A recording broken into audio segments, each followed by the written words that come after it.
Is there an evolution of that here, and are others following in your footsteps? Are you seeing a lot more companies now trying to do this as well? So Danielle, the answer is yes, but I'll actually take a step backwards if I can, because as I travel the country and the globe, what I'm hearing from CEO after CEO, board after board, executive after executive, is something's changing here.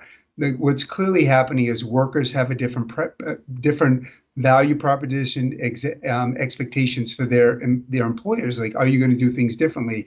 Work is evolving. Frankly, the debate around physical versus virtual, that is really yesterday's conversation. And what CEOs and leaders all across the world are saying is our employees are asking for something different. So I do see it evolving. I see protected time off, and we see it at PwC as just one element.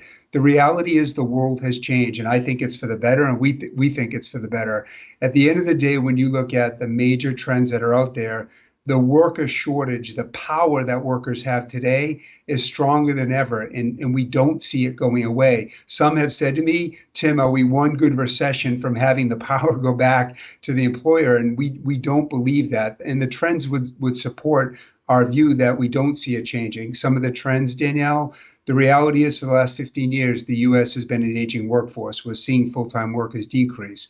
We've also seen for the last 15 years that the contracting work or the gig workforce is increasing. We're an aging population. We saw 5 million people leave the workforce in the pandemic. We've closed our borders from an immigration perspective, which all points to workers having more power. Whether we hit a recession or not, we don't see it changing, especially when we see new business formation. So the question then becomes, what are we going to do to change? Protected time off is just one element.